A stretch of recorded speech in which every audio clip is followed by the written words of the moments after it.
Haleluya, haleluya. Jumpa lagi dengan saya, nama saya Tina Sitorus.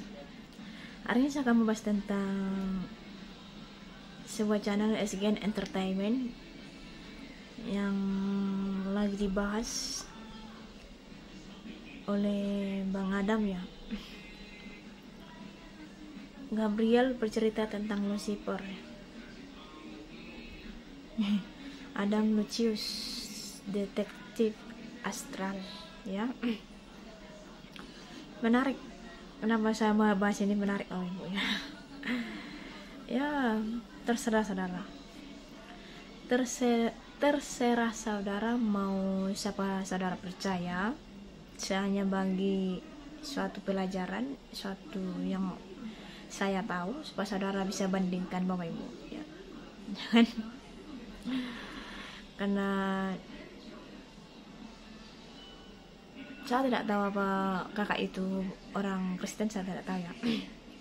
Tapi kakak itu menyinggung atau mengambil dari Alkitab ya. Tapi mereka kan di sini kan tidak lengkap dan bingung gitu ya. Jadi saya yang dikasih Tuhan hikmat, ya kan, pengetahuan akan roh-roh jahat, setan ya kan. Sehingga saya berani mengomentarinya, sehingga saya memberikan masukan ya, masukan. Saya di sini Bapak Ibu untuk membahas para setan ini susah Bapak Ibu, tidak gampang ya. Ya saudara jangan pikir bahwa membahas para setan ini gampang ya, enggak ya. Ini ya kalau Tuhan tidak ada saya nggak berani Bapak Ibu. Karena saya tidak berpengalaman, saya tidak berani. Tapi karena Tuhan yang Maha Kuasa, Yesus Kristus yang mati semalam, saya merayakan Jumat Agung karena kematiannya, segala kutuk, segala penyakit, segala yang saya lakukan semuanya sudah menang di kayu salib. Tuhan sudah ampuni, sudah hapus Bapak ya. Jadi bagi orang Kristen yang merayakan Jumat Agung ya, besok merayakan Paskah ya, telur Paskah, selamat ya kan. Biarkan Tuhan ada di hatimu, biarkan Yesus masuk di dalam dirimu ya.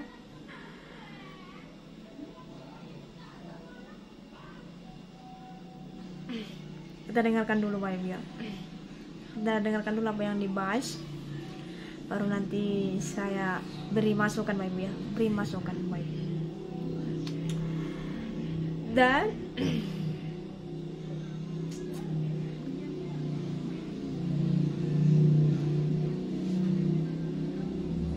bagi penggemar, follower,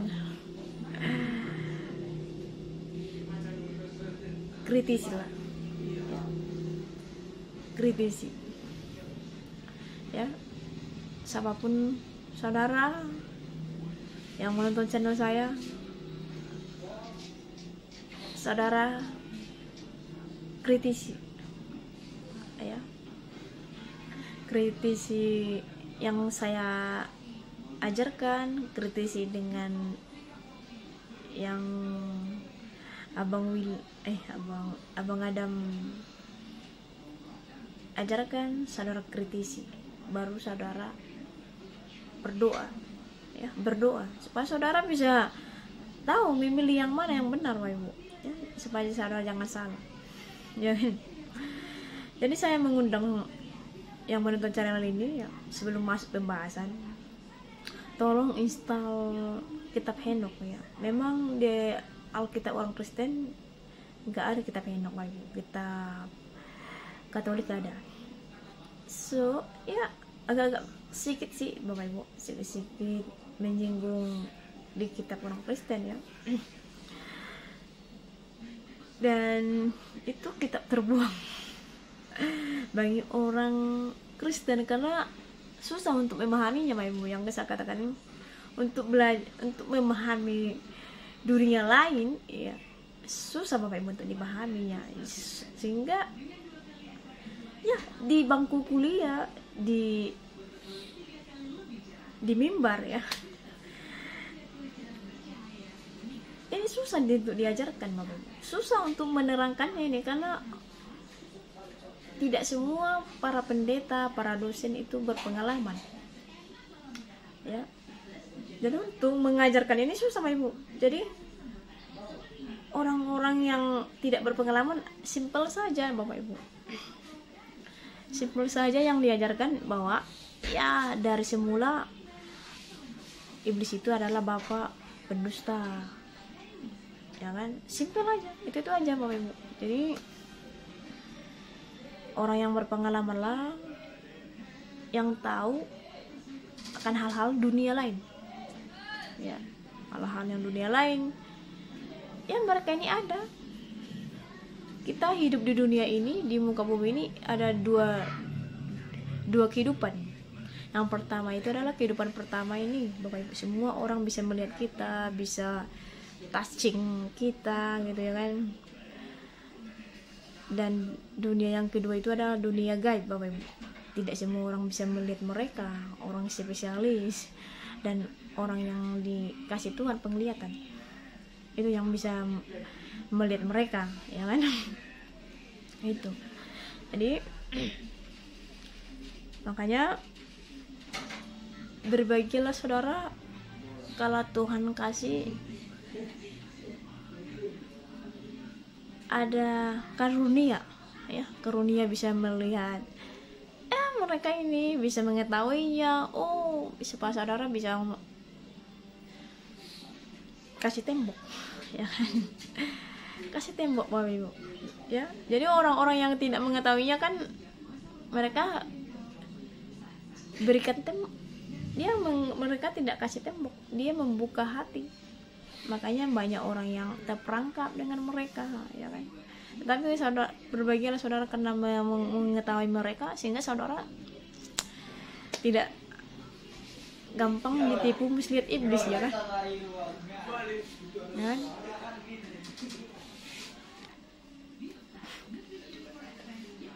Jadi saudaraku yang kasih dan Tuhan Kristus, ya selidikilah Bapak Ibu, karena semua manusia sama ya kan. Hanya hati yang membedakan. Bagaimana saudara menanggapinya ya kan, bagaimana saudara meresponnya gitu ya. Oke, kita dengarkan dulu apa yang disampaikan oleh Bang yang ganteng ini. Buat gua, kok dia membantu manusia bisa, ini udah kelihatan gak adil di sini. Untuk ciptaannya nih, mendingan ya dari awal mereka gak usah jatuh. Oke. Ngerti kan? Iya, Lucifer gak usah jatuh. Kalau istilah kasarnya kayak bisa diberi keringanan gitu kan. Mending gak usah jatuh, biar gak ada masalah. Di urutan nama itu ada warna hitam dan warna merah, dan kebetulan nama itu warna merah. Terus gue tanya, maksudnya? Jadi yang tadi dibilangnya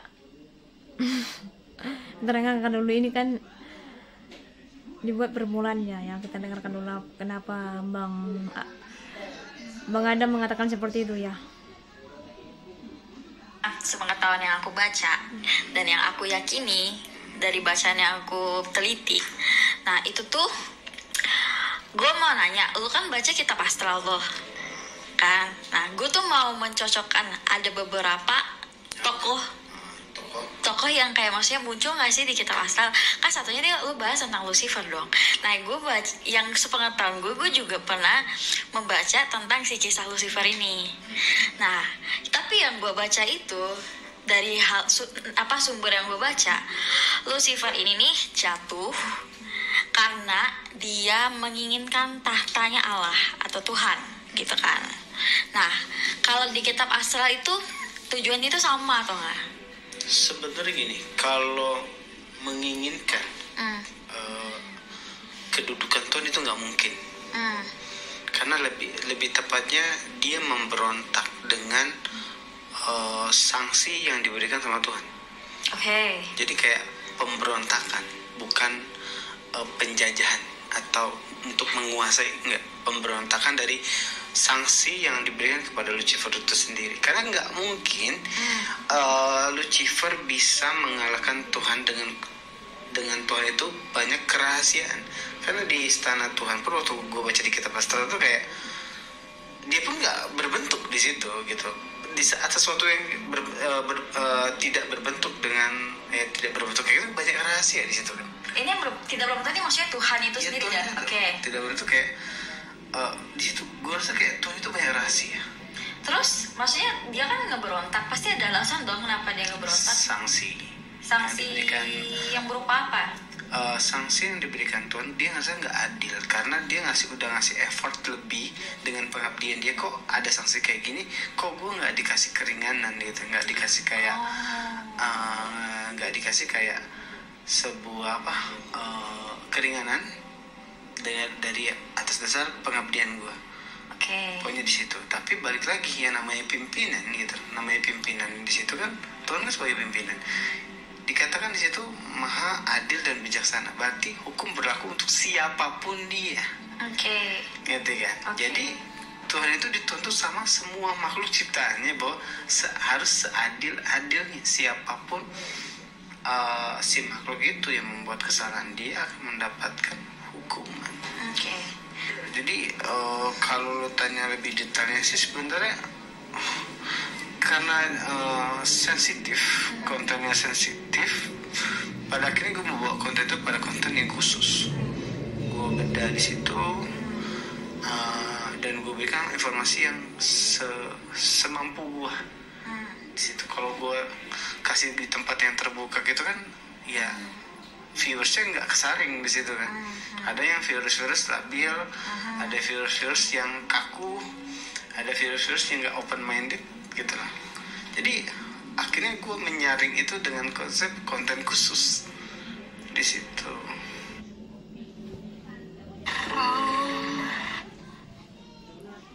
Oke.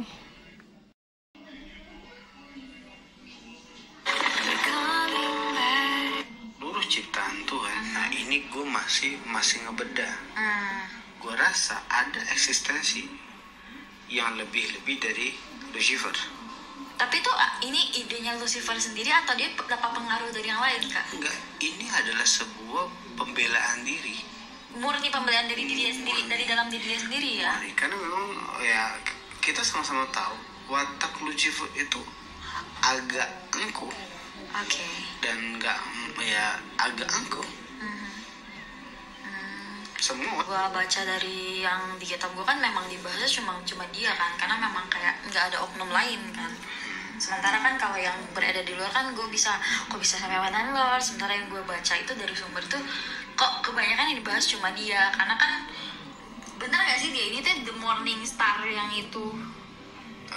Secara the morning star ya, tapi karena keterbatasan pengetahuan kita nih, sebenarnya ada lagi di tempat lain, di multiverse lain itu ada yang jahat. Oke. Karena gue mikir gini, kita coba pikir secara logika. Di saat Tuhan menciptakan malaikat untuk menjaga batas-batasan tertentu, coba kita pikir menjaga apa? Dari siapa? Iya sih. Dari apa? Coba pikirin. Berarti ada something di luar dari malaikat itu sendiri. Kalau ngebahas tentang Satan dan teman-temannya dan ini, gue rasa nggak akan mampu di situ. Dia jelaskan kan, pasti lo tahu banyak tentang bentuk dari malaikat itu setinggi apa, sebesar apa, sekuat apa, ya nggak sih? Iya benar, macam-macam. Berarti berarti kan ada sesuatu yang sebanding sama dia tapi dalam konteks negatif di situ. Berarti bukan cuma dia the morning star nih, apa gimana? Kalau ngomong the morning star mungkin Lucifer, tapi julukannya.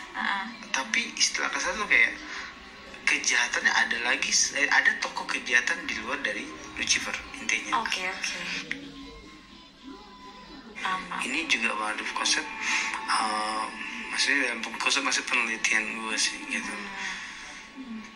Tapi memang karena kan balik lagi dengan adanya malaikat tersebut batasan-batasan terjadi. Nggak semua kejahatan tuh bisa sampai ke kita. Gitu. Oke. yang Lucifer ini, apakah istilahnya tuh kayak ada nggak sih? Karena kan setahu gue itu Lucifer ini nih kalau digambarkan dari sumber yang gue baca itu kebanyakan itu adalah nabi-nabi zaman dahulu. Lucifer Maksudnya tuh keberadaan dia ini tuh diketahui berdasarkan nabi-nabi. Iya, nabi-nabi yang zaman dulu gitu loh, kayak dari sumber yang gue baca kan gue maksudnya dapat penggambaran dia juga tuh dari apa yang dilihat sama nabi-nabi zaman dulu loh, kayak gitu. Terus maksudnya gini, dari semua nabi yang gue baca nih, ada salah satu nabi, dia terkenal banget. Nah, nabinya ini kayak nyatain dengan jelas bahwa si Lucifer bintang fajar yang jatuh itu memberontak dan menginginkan tata Allah. Nah, kan menurut lu tadi bilang tuh kalau Lucifer itu nggak pengen tata Tuhan, kan nggak mungkin gitu loh. Dia tahu Tuhan tuh kayak apa, powernya kayak apa, kekuasaannya seperti apa. Nah, kenapa tuh nabinya tuh sejelas itu dan seyakin itu dia bilang kayak gitu? Nah, di sini letak gue takut ada gini, gue tidak menghakimi ya. Ini kan gue menjawabnya berdasarkan gue baca kitab astral, akhirnya gue bisa berpendapat nih. Iya kan ya? Iya. Nah, jadi poinnya adalah gue rasa ada something di perkataan di situ atau ada kesalahan. Nah, kesalahannya gue nggak tahu dari mana bisa konsep dikategorikan dihiperbolakan atau mungkin sabotase atau mungkin salah penulisan. Jadi ya sebenarnya nggak masuk karena konteksnya nggak mungkin seorang Lucifer bisa mengalahkan Tuhan, tidak akan mungkin. Di sini cuman kayak itu memberontak dengan sanksi yang diterimanya karena nggak adil, nggak ada toleransi sedikit pun sama Tuhan gitu. Tapi ngerti kan?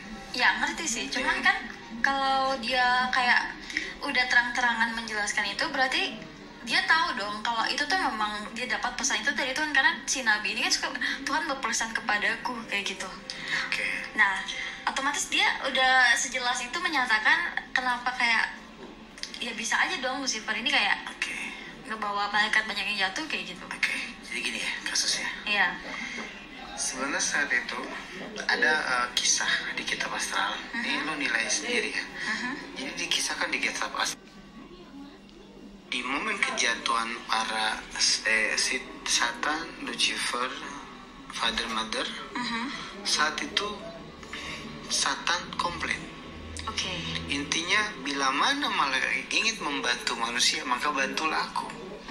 Karena Tuhan Maha Adil. Jadi tapi bila mana Tuhan tidak membantuku maka Tuhan tidak akan membantu manusia. Jadi adalah letak keadilan Tuhan di sini yang pada akhirnya kayak ya lo mau nolong kalau lo mau nolong sejelas-jelasnya antara Tuhan ke manusia berarti lo harus nolong ke sejelas-jelasnya juga ke Satan yang pemberontak itu. Karena Satan minta keadilan dan saat itu Tuhan mengiyakan karena dia Maha Adil. Ini masuk ke track recordnya The Politics of Satan. Makanya kita nggak merasakan secara murni, secara kelihatan banget bantuan malaikat dan semuanya gitu. Kayak kita dibantu berdasarkan sistem. Sistem panitia. Ya tetap Tuhan tapi melalui panitia-panitianya. Tapi sistem itu yang bekerja, bukan kayak langsung gitu loh. Jadi kalau saat bila mana ada seorang manusia mengatakan sangat jelas, manusia ya, manusia yang benar-benar mengatakan kayak sangat amat jelas ngobrol sama Tuhan, silakan nilai sendiri aja, gitu aja. Gak mungkin Satan membiarkan di situ, gak mungkin Satan terkecuali memang titah Tuhan. Tapi di sini pada akhirnya Tuhan akan jadi aneh buat gua. Kok dia membantu manusia bisa? Ini udah kelihatan gak adil di sini untuk ciptaannya nih. Mendingan ya dari awal mereka gak usah jatuh. Ngerti kan? Lucifer gak usah jatuh. Kalau istilah kasarnya kayak bisa diberi keringanan gitu kan. Mending gak usah jatuh biar gak ada masalah. Oke. Dan dia tidak membela manapun di situ. Kalau memang dia sangat membela Tuhan, Tuhan sangat membela manusia, nggak ada yang kesantet, nggak ada yang kerasukan, oke. Nggak ada orang bunuh diri karena bisikan. Oke, udah panjang kali ya. Sebenarnya hampir semua YouTube-nya saya ambil. Ya kan, karena menarik ya. Sampai habis tadi saya dengarkan, itu pun tadi saya ulang berapa, karena untuk mengkritisi sesuatu itu, untuk belajar sesuatu itu ya saya harus berulang-ulang, Bayu, ya kan. Itu macam belajar, Bayu. Kalau belajar saya nggak cukup sekali, Bapak Ibu, harus saya berulang supaya saya paham. Dan itu saya berdoa, Bayu, ya, supaya Tuhanlah yang memberikan hikmat kepada saya, ya kan. Haleluya. Oke, tadi dibahas tentang si Lucifer ya. Jadi kata Bang Adam itu, Tuhan itu tidak adil ya. Kenapa langsung dihukum si Lucifer dan tim-timnya?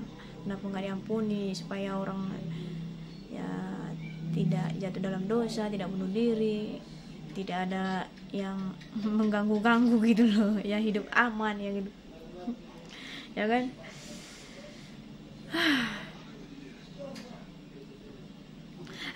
Gitu dulu, saudara, bernapas dulu, gitu ya kan. Kalau saudara berpikir seperti itu, udah aman Bapak Ibu dunia, ya kan. Sekarang apa yang sudah terjadi kita ikhlas, apa yang sudah terjadi kita ikhlas dan kita berjaga-jaga. Gak mungkin kembali seperti dulu lagi, ya kan. Dan apa yang sudah terjadi itu yang kita jalani, ya. Makanya kita tidak lepas dari masalah, karena sudah terjadi, Bapak Ibu. Karena ya Tuhan sudah mencampakkan para malaikat di bumi, ya. Dan para malaikat berhasil, Bapak Ibu. Malaikat yang memberontak itu berhasil menggoda Hawa dan Adam, ya. Karena iblis berhasil ya, sampai penghakiman nanti, Bapak Ibu, ya. Setelah udah di penghakiman nggak ada lagi iblis. Nanti 1000 tahun iblis diikat, Bapak Ibu, ya. 1000 tahun nanti iblis diikat, ya. Nggak ada lagi dosa lagi, Bapak Ibu, aman, ya.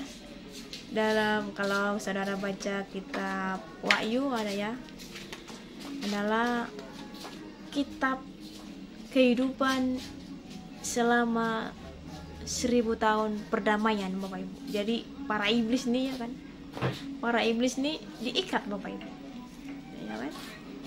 Nanti baru dilepaskan mereka. Setelah 1000 tahun mereka dilepaskan, baru Yesus datang ke dunia ini kedua kali untuk melawan Dajjal, untuk melawan anti-antinya Lucifer, semuanya Bapak Ibu dilawan, ya. Haleluya. Kita masuk dulu, Bapak Ibu. Siapa sih si Lucifer ini, ya kan? Tanti Lucy, ya kan? Tanti Lucy ini. Jadi saya akan bacakan, si Tanti Lucy ini terlalu terkenal, ya kan. Yesaya 14 ayat 12 sampai 14, ya. Wah, engkau sudah jatuh dari langit, hai bintang timur, putra fajar. Engkau sudah dipecahkan dan jatuh ke bumi, hai yang mengalahkan bangsa-bangsa. Engkau yang tadinya berkata dalam hatimu, aku hendak naik ke langit, aku hendak mendirikan takhtaku mengatasi bintang-bintang Allah, dan aku hendak duduk di atas bukit pertemuan jauh di sebelah utara. Aku hendak naik mengatasi ketinggian awan-awan, hendak menyamai yang maha tinggi. Ya kan? Itulah tadi kan. Jadi yang dibahasnya itu tadi sempat disinggung oleh kakak itu, tapi karena Bang Adam membaca kitab astral, sehingga ya agak-agak sedikit apalah ya. Memang memberontak ya Ibu ya, memberontak. Ya. Dan yang kata-kata Adam, kenapa sih langsung si Lucifer langsung dibuang? Kita lihat nanti ayatnya kitabnya ya. Ya. Supaya jelas nanti ya kan. Kita baca Lukas 10 ayat 18. Lalu kata Yesus kepada mereka, aku melihat iblis jatuh seperti kilat dari langit. Jadi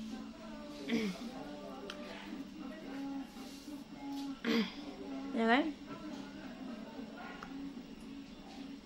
Kita baca Yeskiel 28 ayat 12 sampai 19 ya. Yeskiel 28 ayat 12 sampai 19. Ayah anak manusia, ucapkanlah suatu ratapan mengenai Raja Tirus, dan katakanlah kepadanya, beginilah firman Tuhan Allah, gambar dari kesempurnaan engkau penuh hikmat dan maha indah. Jadi si Lucifer ini Bapak Ibu beda dengan malaikat lainnya, ya beda dengan dari Gabriel, Mikael ya kan, dengan malaikat yang jatuh-jatuh itu Bapak Ibu beda banget Bapak Ibu, dengan dikasih. Jadi makanya dia belaga. Makanya dia sombong Bapak Ibu ya. Si Lucifer sombong karena dia adalah pantulan Allah Bapak Ibu. Ya. Ya kan? Kalau kita segambar, manusia segambar dengan Allah. Kalau si Lucifer adalah pantulan. Kalau pantulan itu Bapak Ibu, coba saudara berdiri ya, taruhkan sebuah lampu, pantulkan, pasti ada bayangan itu Bapak Ibu gelap dan menakutkan. Makanya kalau si Lucifer itu datang kepada saudara, kalau saudara bersekutu dengan gereja setan ya, saudara bersekutu dengan gereja setan ya, Lucifer bisa berubah Bapak Ibu. Karena mereka kan malaikat, bisa berubah jadi siapa ya kan, jadi manusia yang ganteng ya kan. Tetapi saat saudara sudah berteman dengan dia dan meninggalkan si Lucifer atau meninggalkan setan gitu, atau meninggal siapa, mau bertobat alias gitu ya kan, bertobatlah ceritanya kan. Kalau saudara meninggalkan mereka, inilah yang akan terjadi Bapak Ibu ya. Wujud malaikat ini, si Lucifer ini akan berubah menjadi pantulan yang menakutkan. Makanya kalau seperti ada sesuatu kan, seperti ada sesuatu loh, ada bayangan hitam, kok kayak seperti ada sesuatu yang lewat.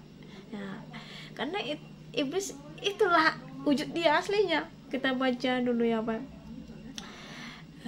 Kita baca Ibrani 1 ya. Ibrani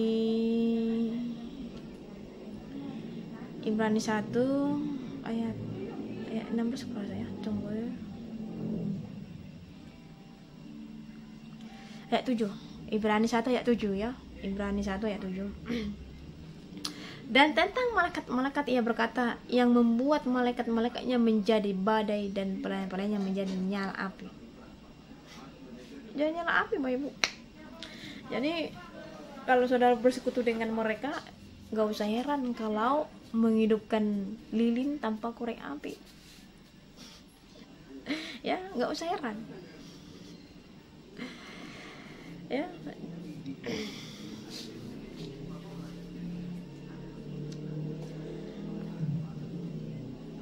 Engkau di Taman Eden.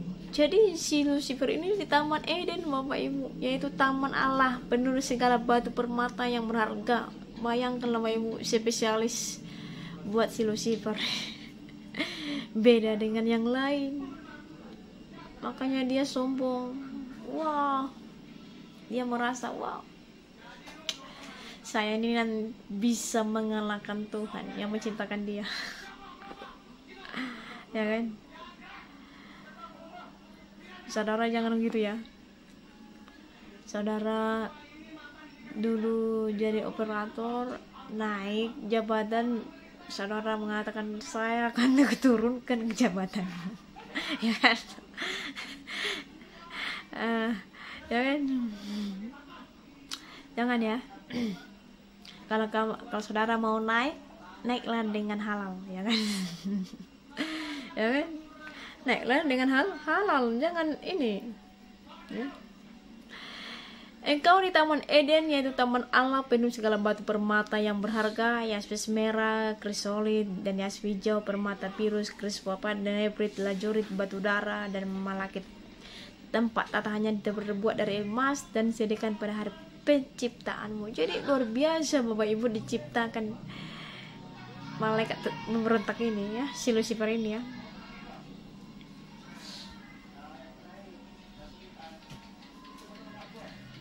Kuberikan tempatmu dekat kerub.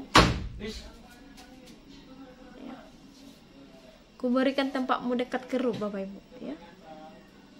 Yang berjaga di gunung kudus Allah. Wah, luar biasa Bapak Ibu, di gunung kudus Allah.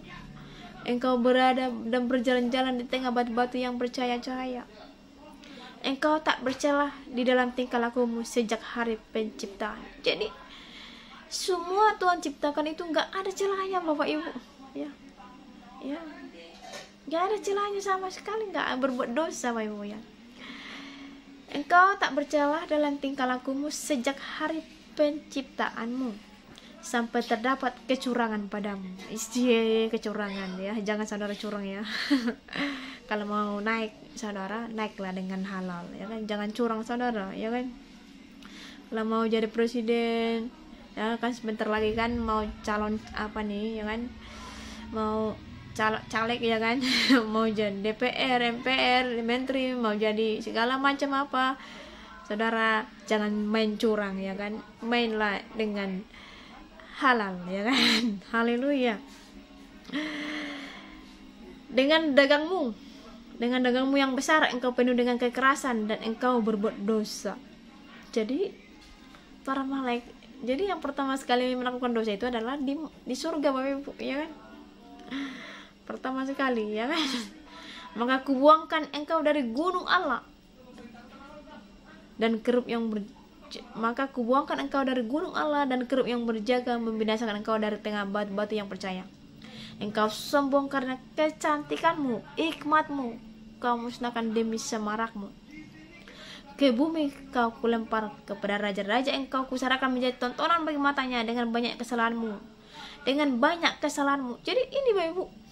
Jadi di sini dengan banyak kesalahanmu. Jadi enggak satu, enggak dua Bapak Ibu, tapi banyak, more and more ya. The problem ya, right ya. Kecondonganmu engkau melanggar kekudusan tempat kudusmu. Wow ya. Maka aku menyalakan api dari tengahmu yang akan memakan habis engkau, dan kubiarkan engkau menjadi abu di atas bumi di hadapan semua yang melihatmu. Semua di antara bangsa-bangsa yang mengenal engkau kaget melihat keadaanmu, agar hidupmu mendasakan dan lenyap selamanya engkau. Jadi lenyap Bapak Ibu ya kan. Jadi si Lucifer tadi Bapak Ibu berada di tempat kudusnya Tuhan, di kerub Bapak Ibu ya kan. Tapi karena dia memberontak, dia kesombongan, ada kecurangan gitu, sehingga dia dicampakkan ke bumi ini Bapak Ibu ya. Karena itu berjaga-jagalah saudara, memiliki imanlah saudara, belajarlah firman Tuhan supaya saudara ya seperti yang dikatakan Bang Adam, supaya tidak terjadi pembunuhan, mati bunuh diri gitu, supaya tidak kena tipu daya muslihat iblis ya kan. Ya baca firman Tuhan dong. Mari kita baca Bapak Ibu. Mari kita baca Efesus 6 ya, peperangan rohani ya. Efesus 6 ayat 12 ya, yang kita baca. Saya akan baca kan, saudara buka Alkitabnya supaya belajar Bapak Ibu, supaya saudara mengerti ya firman Tuhan ya kan. saudaraku, ya kan? Ingat di kejadian di karnaval di Brazil, yang diolok-olok adalah Tuhan yang diakui oleh Kristen, yaitu Yesus Kristus, Bapak Ibu. Bukan Tuhan yang lain, Tuhan Allah yang lain, ya kan? Bukan agama lain yang disembah agama lain yang diolok-olok di karnaval di Brazil, Bapak Ibu. Ya, saudara berpikir, ya, saudara sekarang berpikir, kenapa para setan, ya, seperti kesaksian Bang Mongol, hanya orang Kristen lah yang kami sesatkan, yang kami ganggu-ganggu, kami rombak-rombak ayat Alkitabnya supaya orang Kristen terperangkap. Nggak ada orang lain diusik. Saudara berpikirlah sekarang, kenapa orang yang ikut Yesus saja yang selalu diusik Bapak Ibu, yang diolok-olok Bapak Ibu. Ya, seperti sekarang masih ada yang mengolok-olok Yesus. Tuhan kalian, maaf kata ya, telanjang, ya kan, nggak pakai kolor raja, ya kan, nggak pakai baju, ya kan, masa Tuhannya mati gitu kan. Ini adalah olok-olokan Bapak Ibu. Masa Tuhannya manusia, masa Tuhannya, maaf kata, seperti yang saya dengar di secara langsung pula itu ya, di sang debater ya. Masa ya ada yang bertanya, masa, maaf kata, masa Tuhannya gitu ya kan, udah pertanyaan yang anak kecil aja nggak pernah ngomong seperti itu Bapak Ibu ya kan, anak sekolah minggu nggak pernah ngomong seperti itu Bapak Ibu. Ini sudah berumur bisa bicara seperti itu kan, udah agak lari gitu ya. Udah sampai ke sana. Tapi itulah saudara, rimang-rimangilah, seperti kata orang Batak, rimang-rimangilah, ya kan? Seperti kata orang Batak, rimang-rimangilah, atau pikir-pikirkanlah, siapa sih sosok Yesus ini? Kenapa important banget ya buat para iblis, ya kan? Important banget Bapak Ibu bagi iblis. Kenapa saya bilang important banget? Lihat di karnaval Brazil, sosok Yesusnya mereka olok-olokkan, mereka rendahkan, mereka membuat seolah-olah Yesus itu tidak ada kuasa. Padahal luar biasa, semalam adalah Jumat Agung kematiannya. Lewat kematiannya segala kutuk telah dihapuskannya. Amin. Ya, saudara berbangga Bapak Ibu, karena kematiannya saudara jadi pemenang. Menang atas kutuk dosa, kutuk kemiskinan, kutuk ratapan Bapak Ibu. Ya. Hanya lewat darah Yesus. Amin. Dan para iblis takut dengan darah Yesus Bapak Ibu. Kalau saudara tidak percaya, bisa dipraktikkan. Ya, nggak apa-apa. Sekalipun saudara tidak pengikut Yesus atau di luar Kristen, nggak apa-apa. It's never mind ya. Oke bagi saya. Ya, bisa, can try. Ya kan, can try Bapak Ibu ya. Nggak ada yang marah di sini ya. Yesus saja tidak marah. Ya, jadi apapun agamamu, nggak memiliki agama pun bebas menyebut darah Yesus ya. Kalau ada orang kerasukan setan atau ketepaan ker, ya bicara darah Yesus saja. Ya, para setan apapun Bapak Ibu akan takut. Karena jelas Bapak Ibu, Alkitab dengan Al-Quran sangat jelas ditulis tentang akhir zaman, bahwa Isa al-Masih, Yesus Kristus akan turun ke dunia ini untuk kedua kalinya, untuk melawan antikristus serta anti-antinya. Kalau di Al-Quran, Dajjal Bapak Ibu ya, Dajjal Bapak Ibu ya. Ini yang membuat saya semakin mantap membaca firman Tuhan, mempercayai Yesus Kristus Bapak Ibu, karena luar biasa, karena hanya sosok Yesus yang bisa melawan roh-roh jahat. Haleluya. Jadi bukan yang lain Bapak Ibu ya. Jadi saudara harus bertanya, saudara selidikin dong Bapak Ibu ya. Gak apa-apa selidiki gitu ya kan. Itu tertulis di Al-Quran Bapak Ibu, dan itu gak pernah dibahas oleh para ustadz mengajarkannya ke jemaatnya, bahwa hanya Isa Al-Masih yang bisa melawan roh jahat, Dajjal, bosnya Dajjal ya, bosnya setan Dajjal gitu. Gak pernah itu diajarkan. Makanya yang diajarkan ya, kalau ada kerasukan setan yang bisa mengusirnya ya panggil aja ustadz panggil. Semuanya kita sama di dalam Tuhan Bapak Ibu. Tuhan bisa pakai semua orang. Kuncinya iman. Seberapa imanmu untuk menyelamatkan. Ini saudara nggak usah capek-capek panggil pendeta dong, ini dong, nggak usah Bapak Ibu, karena kita berkuasa. Semua manusia berkuasa Bapak Ibu. Jadi nggak ada manusia ada level ya kan. Kita manusia yang buat level Bapak Ibu. Level orang kaya, setengah orang kaya, orang jalanan, orang miskin ya kan. Ya kan? Di dalam Tuhan semua rata, sama semuanya ya kan. Jadi nggak ada perbedaan Bapak Ibu ya. Kalau saudara memiliki hati, memiliki iman, saudara bisa dipakai Tuhan. Amin ya. Jadi saudaraku yang kasih dalam Tuhan Kristus,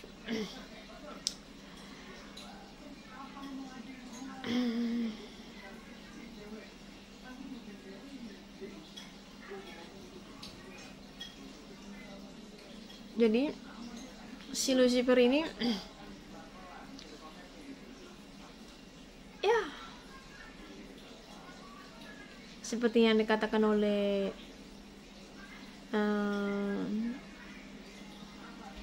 Bang Mongol ya, bahwa dia pernah berteman dengan dia ya kan, pernah berteman, mantan best friend ya kan.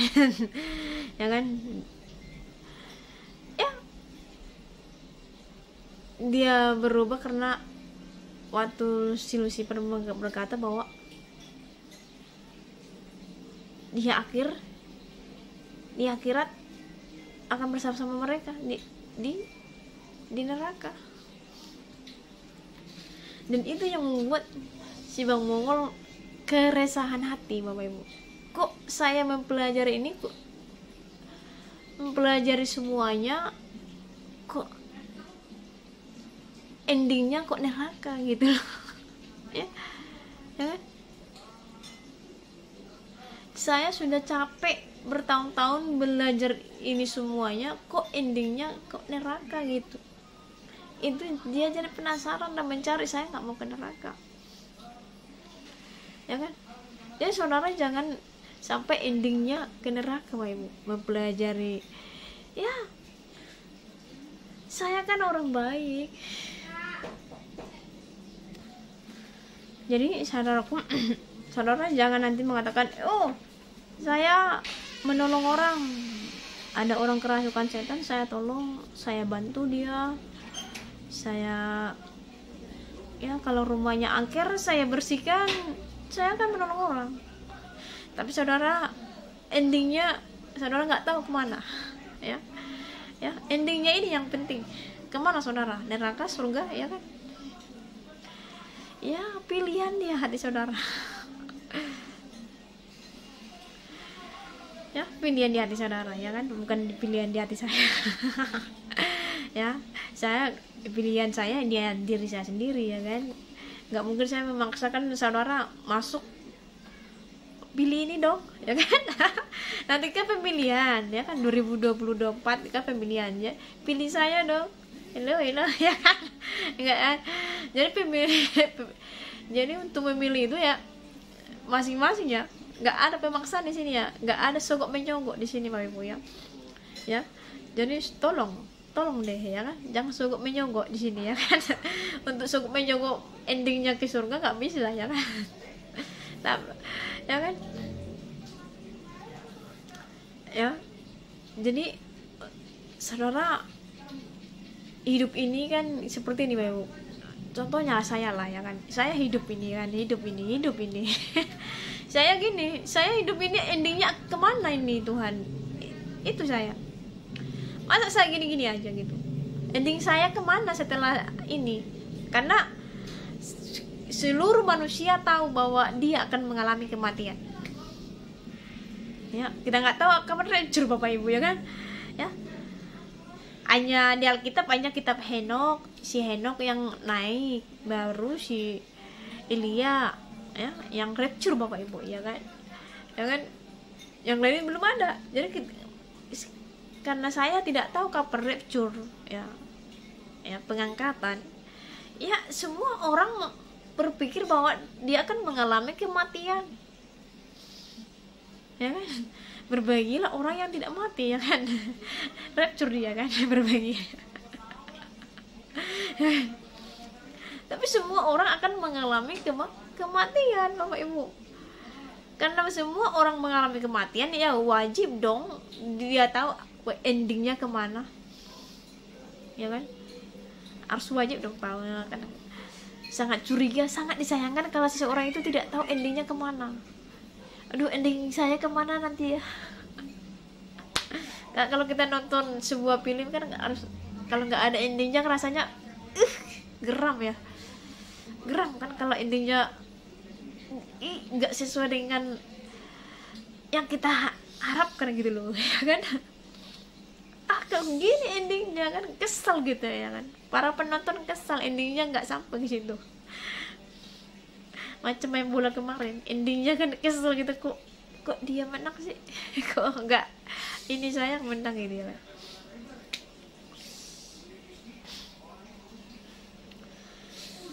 Jadi saudaraku, selagi saudara hidup, selagi saudara masih bernapas ya, carilah kebenaran, di atas kebenaran ya. Ya, kita masih muda Pak Ibu, masih banyak waktu, masih banyak kesempatan, dan kita masih, karena masih muda, masih bisa menjangkau Pak Ibu, masih segar gitu ya. Ini kita itu masih segar ya kan. Ya, mari kita dengarkan lagi apa yang disampaikannya ya kan. Tapi kok bisa sih? Kayak masih bisa sampai kesantet loh orang, bukannya Tuhan kan ngejanjiin kayak jangan sampai ibaratnya ya. Sistem, nah di sini orang nggak sadar eksistensi Tuhan ada. Tapi sistem Tuhan ya yang nggak otomatis. Di sini kita pikir kayak jadi selama ini kita tuh salah berpikir. Jadi saat kita berdoa terus ibadah terus beres, ada sistem yang benar ya, ada prosedur yang benar sebenarnya. Berarti tetap harus ikut prosedur sesuai ini ya. Nah, jujur aja buat gue ya, ibadah dan doa itu hanya koneksi, belum pengaktifan. Termasuk bentuk komunikasi ke Tuhan. Komunikasi, tapi koneksi, belum pengaktifan. Tapi ada juga di momen kayak di saat dia berdoa itu, ada momen kayak setanpa dia sadarin dia masuk ke fase prosedur. Makanya itu doa didengar. Prosedurnya itu dalam bentuk ini tadi. Salah satunya prosedur tidak boleh berdoa setengah hati. Karena di saat orang berdoa setengah hati, doa mereka cuma jadi bacaan doang. Ini Ibu Budi, ini Bapak Budi. Tapi apakah itu didengar sama Tuhan? Jadi ini yang dimaksudnya ini benar Pak Ibu ya. Jadi makanya saudara jangan gini, oh dia kan Kristen, dia rajin ke gereja tapi bisa kena santet gitu. Ya bisa Ibu, karena kenapa bisa? Karena tidak memiliki iman Bapak Ibu ya. Tidak memiliki iman. Contoh pengalaman saya Bapak Ibu, saya dari dulu Kristen Bapak Ibu. Ya dari dulu saya Kristen ya. Background saya dulu Kristen. Tapi saya bisa kena 3 kali Bapak Ibu. Ya. Padahal saya Kristen tapi saya bisa kena Yang pertama itu Bapak Ibu, ya, yang pertama saya SD kena Bapak Ibu, kena dengan jin-jin, ya, jin-jin yang menyamar yang orang meninggal Bapak Ibu, ya. Maaf kata, waktu kecil itu saya itu maaf kata Bapak Ibu ya, ya atau buang air besar sembarangan. Jadi ada penunggunya Bapak Ibu, ada penunggunya. Ya, kena lah saya di situ, ya kan. Waktu SD. Ya, padahal saya Kristen Bapak Ibu. Sering baca firman Tuhan, sering ke gereja, bisa kena. Ya ini tadi dikatakannya, karena kita tidak memiliki iman, belum berpengalaman, sehingga kita gampang terjerumus Bapak Ibu. Ya. Jadi bagaimana kita nggak bisa kena santet, kena ini hipnotis, kena segalanya? Ya, berpengalaman Bapak Ibu, miliki iman, gak akan kena Bapak Ibu. Ya, mau dikirim, mau ilmunya setinggi-tingginya Bapak Ibu, gak akan bisa. Ya, gak bisa membunuh saudara. Ya, karena saudara sudah milik Tuhan, ya, ya kan. Jadi yang kedua Bapak Ibu, yang kedua itu saat waktu SMP. Waktu SMP saya itu kenanya makhluk halus Bapak Ibu, ya. Kalau dibilang makhluk halus, roh jahat, roh halus gitu, roh halus ya, yang saya berjumpa di tengah jalan Bapak Ibu, roh halus saya lihat menjelma seperti manusia Bapak Ibu, rame ya kan, rame Bapak Ibu ya. Saya melihat gondangan gitu, gondangan Bapak Ibu. Padahal mereka bukan manusia, jin-jin yang menyerupai, ya kan. Situ saya kena waktu SMP. Dan waktu SMA itu saya pernah kena Bapak Ibu, dipegang. Ada orang yang megang saya ini, kena di sini saya. Jadi saya sesak bernapas Bapak Ibu waktu SMA. Puji Tuhan itu sembuh. Itu karena Tuhan Bapak Ibu ya, bukan karena kekuatan saya, tetapi itu karena Tuhan menyelamatkan saya, ya kan. Dan itu yang saya tanya-tanyakan Bapak Ibu. Saya nih, pesan saya kepada Tuhan dulu Bapak Ibu, saya nggak mau tinggal di Aceh Tenggara ini. Saya tinggal di Aceh Tenggara, saya nggak mau Tuhan, karena di sini banyak kali perbegu ganjang, ya kan, banyak kali saya bisa kena, ya kan. Saya mau mencari Tuhan, saya mau mencari Tuhan supaya saya tidak kena. Bagaimana caranya ini saya supaya tidak kena, padahal saya orang Kristen. Saya orang Kristen, orang tua saya orang Kristen Bapak Ibu, ya, kok saya bisa kena gitu, ya kan. Saya cari-cari Tuhan Bapak Ibu, saya cari-cari, ya, saya cari-cari, dan sampailah saya dikasihani Tuhan Bapak Ibu, dikasihani Tuhan. Dikasihnya kemuliaannya, berpengalamanlah saya dengan Dia, luar biasa ya, sangat luar biasa mendapatkan kasih karunia Tuhan Bapak Ibu, mantap ya. Dan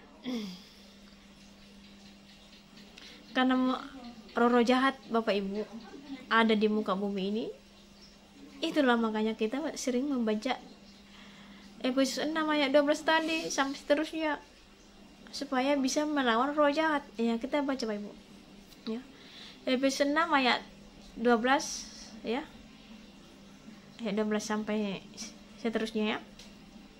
Karena perjuangan kita bukanlah melawan darah dan daging, tetapi melawan pemerintah-pemerintah, ya, melawan penguasa-penguasa, melawan penghulu-penghulu dunia yang gelap ini, melawan roh jahat di udara. Jadi ada 4 golongan setan Bapak Ibu ya. Golongan setan ada 4. Yang pertama itu pemerintah-pemerintah, bosnya ya. Jadi di setan itu ada three of satanic Bapak Ibu ya. Kalau di orang Kristen tritunggal ya kan. Tritunggal ya. Jadi setan ini Bapak Ibu menciplak apa yang ada sama Tuhan, ya kan. Diciplaknya supaya orang bingung. Jadi setan pun memiliki three of satanic ya kan. Jadi ini dari pemerintah ya bosnya lah ya ini kan, dan melawan penguasa ini adalah 9 of Satanic ya, 9 lord ya kan, melawan penghulu dunia yang gelap inilah namanya ya, seperti Roro Kidul ya, Pantai Selatan ya. Pokoknya yang penghulu di udara kan, jadi penjaga penghulu udara ada Bapak Ibu ya. Penghulu di laut ada Bapak Ibu ya, penjaga di laut ada, setan bosnya setan ada di laut Bapak Ibu ada ya, makanya saudara harus berdoa ya kan. Di darat pun ada Bapak Ibu penghulunya, Bapak Ibu, ada bosnya. Makanya kalau orang yang belajar ilmu itu kan harus izin dulu nih, apalagi beda benua, beda negara pula nih kan, menyeberang laut pula kan, izin dulu, hello ya kan. Jadi nggak sembarangan Bapak Ibu kalau saudara ikut para setan ya kan, lebih enak ikut Tuhan Yesus Kristus, simple, nggak ribet ya kan. Ya, jadi kalau saudara minta kekayaan Bapak Ibu, kalau saudara minta kekayaan, kalau ke nomor ke-9 lot itu enak Bapak Ibu ya, tapi nggak ada di luar di dalam negeri nggak ada bos ya. Di dalam negeri yang banyak itu ini bos, yang nomor 4 dengan nomor 3 bos ya kan, sambung menyambung dari Medan ke Jakarta, dari Jakarta ke Bali, dari Bali ke apa lagi, ke Papua ya kan. Semua nyambung dia Bapak Ibu. Kalau saudara orang Kristen ikut Tuhan benar-benar, langsung nggak ada sambung menyambung ini ya kan, langsung ya kan, enak ya kan. Tapi kalau saudara minta kekayaan kepada ini sambung menyambung, contohnya kalau saudara di Indonesia kan banyaknya saudara minta kekayaan kepada dukunnya nanti minta sama jin ya kan, jin yang menyerupai, contohnya menyerupai tuyul lah, apa namanya lagi, babi ngepet lah ya kan, itulah ya kan. Kalau saudara minta kekayaan lagi kepada Pantai Selatan lah, Roro Kidul lah ya kan yang kekayaan kan. Tapi kalau di luar negeri itu minta kekayaan itu bukan bawa kelas, ini berkelas Bapak Ibu ya kan ya. Orang pejabat di luar negeri itu, para artis itu orang itu bermain di kelas Bapak Ibu ya kan. Setan Bapak Ibu, setan yang bukan setan murahan Bapak Ibu ya kan. Ya banyak penguasa Bapak Ibu, macam Bejebul ya kan, yang memberikan kekayaan kan Bejebul Bapak Ibu ya kan, kekayaan ya kan. Ya makanya gampang Bapak Ibu sukses ya kan. Orang-orang luar negeri kan cepat kali sukses Bapak Ibu ya. Kalau saudara sudah ikat perjanjian, cepat sukses. Berapa orang penyanyi yang terkenal Bapak Ibu ya, ikut mereka terkenal Bapak Ibu, sukses. Tapi itu Bapak Ibu, kalau saudara bersekutu dengan mereka itu nggak lama umur saudara. Kalau saudara nggak percaya, lihatlah penyanyi luar negeri ya, yang ikut sekte mereka ya, umurnya nggak lama Bapak Ibu, mudah-mudah sudah diambil ya, sudah die ready ya kan. Itu dan tumbalnya ini Bapak Ibu, kalau saudara ikut penguasa tumbalnya bukan orang lain, diri sendiri tumbalnya.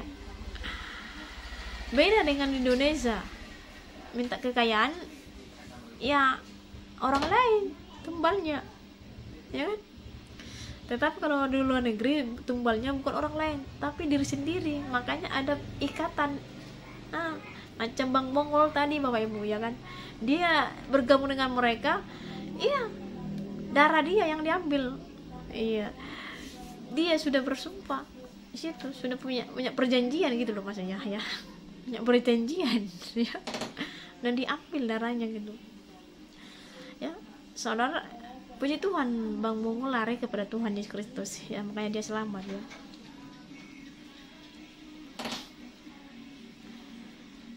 Jadi di sini Bapak Ibu di Efesus 6 ini mengajarkan supaya saudara bisa melawan roh-roh jahat Bapak Ibu.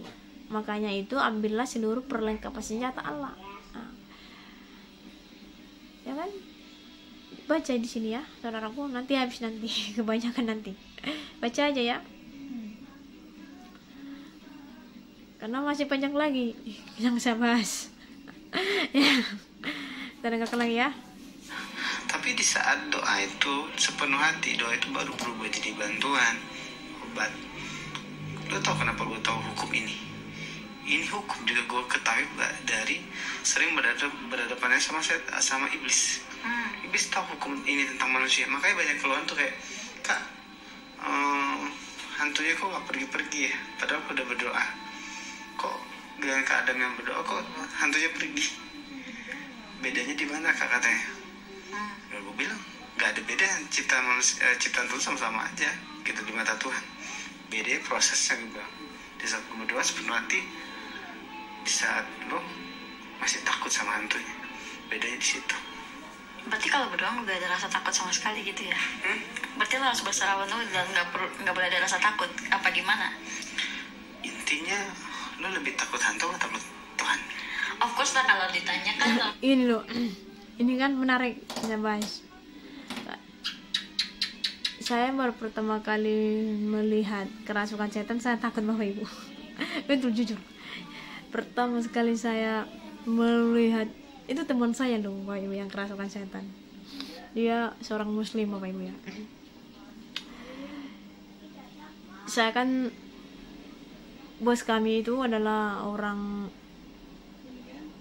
Cina Bapak Ibu. Orang Cina. Emang udah berpesan sama orang Cina ini ya, bahwa jangan dekat-dekat ya, ada sembayangan mereka Bapak Ibu ya. Dan bos saya ini berpesan gitu, karena saya dulu Bapak Ibu kerjanya ya tempat orang Cina itu jualan Bapak Ibu ya kan. Jadi jualan di mall Bapak Ibu. Jadi ada beberapa orang kan di situ ya kan, tinggal di rumahnya ya kan. Dan untuk membersihkan itu nggak bisa, maaf kata, kalau datang halangan Bapak Ibu ya. Jadi ya harus kudus katanya. Jadi kadang-kadang nggak bisa. Jadi agak-agak mirip dengan agama sebelah. Kalau lagi halangan nggak bisa berdoa ya kan. Nggak bisa ini, nggak kudus gitu ya. Saya semakin penasaran gitu Bapak Ibu ya, semenjak dibilang bos saya kok hampir mirip ya gitu. Karena saya dulu orangnya penasaran Bapak Ibu ya kan, ingin mencari kebenaran ya kan. Jadi masa sih, jadi saya menganggap ini hal biasa saja.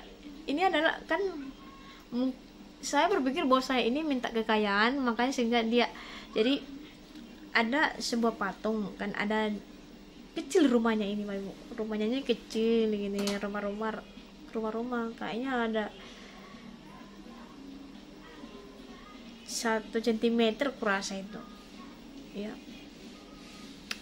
1 cm lebarnya, panjangnya kurasa 2 cm ya. Di dalamnya ada patung ya kan, baru dikasih sesajen itu makanan ya, dan ada lilin lah ya kan. Saya pikir itu sembayang mereka lah itu, kurasa nggak, mana ada apa-apa di sini ya kan. Ya teman saya ini mungkin dia capek, itu pas pulang dari kerja ini ya, pulang balik kerja langsung kami duduk di situ ya kan. Karena kami disediakan mes Bapak Ibu ya kan.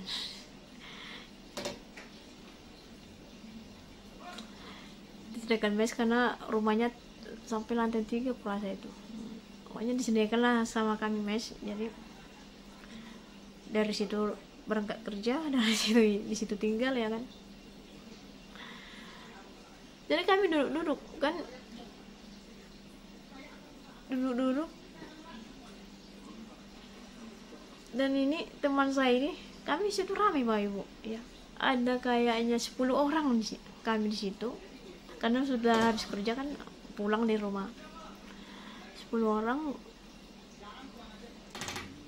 Ini teman saya ini baru sampai kerja nih. Ya kan? Baru sampai udah capek kan.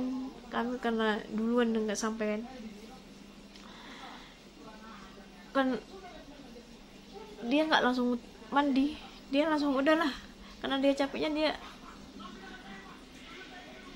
ya. Kami memang di situ tempatnya ya, kami agak-agak 2 meter lah jaraknya kami dengan ini, tapi dia datang ke situ. Kami udah marahin memang, jangan di situ kata ini, kata teman saya, dimarahin dekat situ. Tapi karena nggak ada lagi tempat dia untuk tidur ya, saya tidur di situ karena kan 10 orang penuh gitu. Tidur di situ, tiba-tiba pok gitu ya. Dari situ saya ketakutan Bapak Ibu, karena baru pertama sekali aku melihat orang kerasukan Bapak Ibu. Saya berlari Bapak Ibu. Padahal teman namanya satu kerjaan, pastilah berteman ya. Nggak ada di sana musuh-musuhan. Jadi saya takut Bapak Ibu. Dan mereka berdua, ada juga orang Kristen, ada orang Muslim, ada orang Buddhis juga ya, campur lah di sana. Mereka berdua mereka Bapak Ibu. Enggak, tetap kerasukan Bapak Ibu. Saya sendiri yang pergi Bapak Ibu, menjauh saya, kira-kira saya berjarak 2 meter Bapak Ibu sama mereka, karena saya ketakutan yang pertama sekali, shock gitu. Wah, seperti ini rupanya kerasukan gitu. Tiba-tiba Tuhan Roh Kudus ya kan bicara, doakan dia di dalam nama Tuhan Kristus, dia akan sembuh. Dan saya berdoa Bapak Ibu, saya ngomong gini sama Tuhan, aduh saya orang berdosa Tuhan, masa saya menyembuhkan. Lagian saya pun jarang ke gereja. Tapi jalan Tuhan tidak mustahil Ibu. Langsung Tuhan datang Bapak Ibu, Roh Kudus itu datang, diberikan saya keberanian. Benar saya takut Bapak Ibu, tapi Tuhan kasih saya keberanian Bapak Ibu. Saya doakan di dalam itu. Saya bukan berdoa tutup mata gini. Enggak, saya seperti ini, saya tempang tangan, saya pegang tangannya, dalam nama Tuhan Kristus, roh jahat keluar dari teman saya ini, langsung pergi Bapak Ibu. Karena iblis bisa paham bicara kita Bapak Ibu ya, kentok ya kan. Jadi makanya saudara kalau jangan sampai ada feedback dengan mereka, ya kan, usir mereka Bapak Ibu ya. Iblis itu mendengar ya kan, dia mendengar Bapak Ibu ya, makanya jangan bagi ruang ya kan. Iblis itu tidak akan masuk kalau saudara yes ya. Bayangkan kenapa Hawa bisa terperangkap Bapak Ibu, karena ada feedback dan dia terperangkap ya kan. Jadi iblis itu Bapak Ibu ya, dia akan membuat suatu feedback Bapak Ibu, suatu percakapan ya. Enggak asal-asalan iblis datang cuk, enggak. Dan Tuhan itu pun seperti itu juga kepada kita Bapak Ibu. Tuhan itu kan sudah menciptakan kita, seperti katakan Bang Adam itu, Tuhan itu enggak adil gitu. Kenapa Tuhan bisa jadi dampaknya gitu, berdosa, bisa kena tipu daya. Terus lihat iblis ya, ini tadi Tuhan itu maha adil bukan tidak maha adil, dia maha adil. Kenapa dia maha adil, Bapak Ibu? Ya, karena di hari penciptaan manusia Tuhan sudah berbicara, kita menciptakan manusia itu segambar dengan kita, kata Yesus, kata Allah, kata Tuhan, ya. Kita ini kata kita jamak, dia benar satu. Dia seperti kita, tahu yang baik, tahu yang jahat. Apakah Tuhan tutup atau tertidur saat Hawa digoda iblis? Apakah tidur dia nyenyak gini, sampai ngorok dia, ngorok ya kan? Apakah Tuhan ngorok gitu ya, sampai nggak bisa melihat rayuan gombalnya si ular tua itu kepada Adam sama Syawa? Tuhan itu maha adil, Bapak Ibu. Kan sudah dikasih hak asasi manusia. Saudara baca di kitab Kejadian. Kitab Kejadian sudah dikasih Tuhan hak asasi manusia, hak bebas. Dikasih 2 jalan, bebas mau kemana. Ya.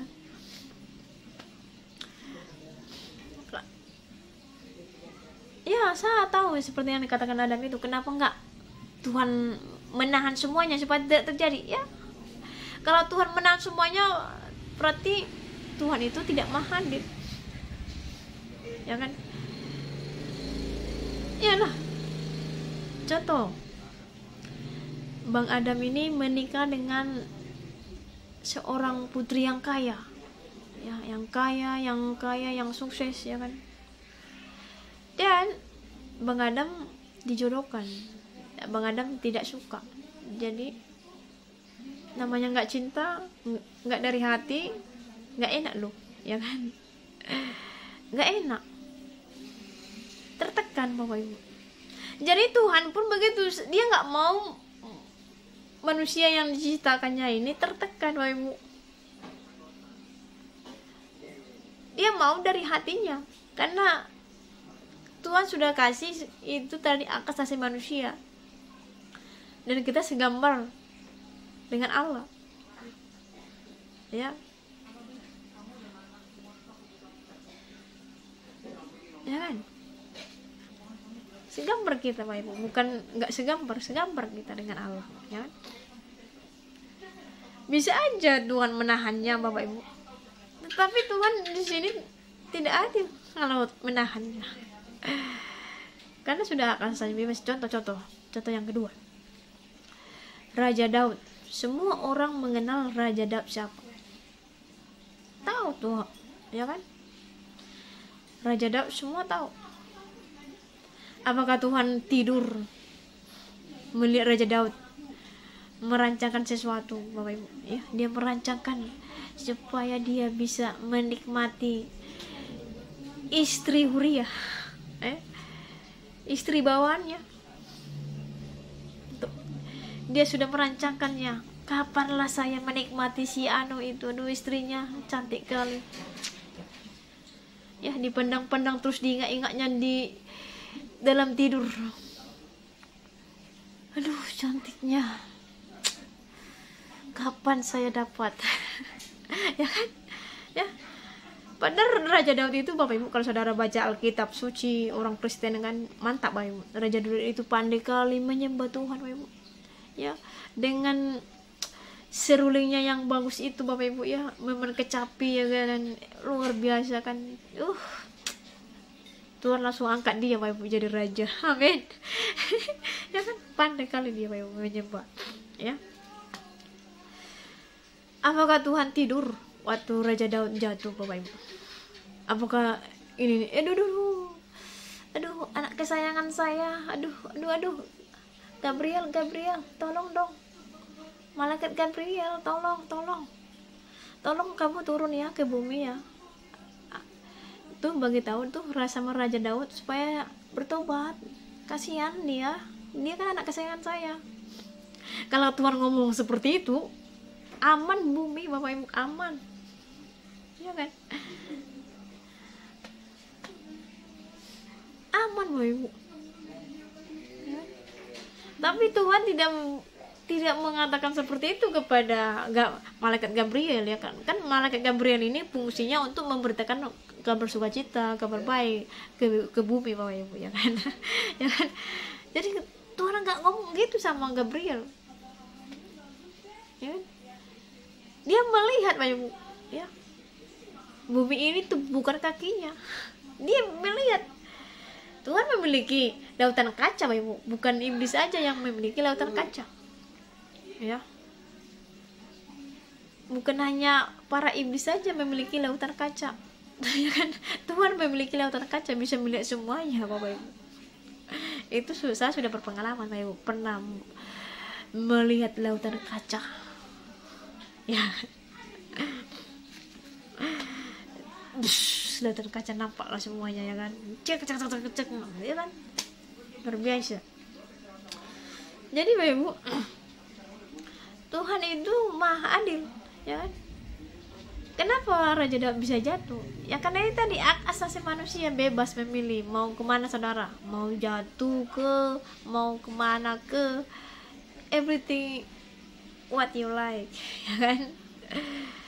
Tapi Tuhan melihat dari atas Bapak Ibu. Tuhan menangis sebenarnya Bapak Ibu, ya. Kalau saudara jatuh dalam dosa, tapi Tuhan menginginkan dari hati saudara datang kepada Tuhan.